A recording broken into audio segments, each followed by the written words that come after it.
অভিযোগ তো হাজারটা ছিল, কিন্তু আমি চুপ করে থাকাটাই বেছে নিয়েছিলাম। ভেবেছিলাম নীরবতা হয়তো তুমি বুঝবে, কিন্তু আমি ভুল ছিলাম।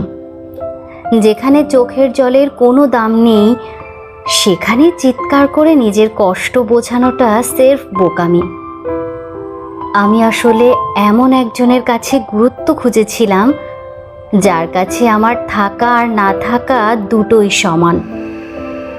তুমি খুব সহজেই বলে দিতে আমি নাকি বড্ড খিটখিটে হয়ে গেছি, সারাক্ষণ শুধু অধিকারই ফলাই। কিন্তু তুমি কোনো দিনও একটু সময় নিয়ে এটা ভাবলে না যে মানুষটা এক সময় তোমার একটুখানি অবহেলাতেও কেঁদে ফেলতো, সে আজ এতটা পাথর হলো কি করে।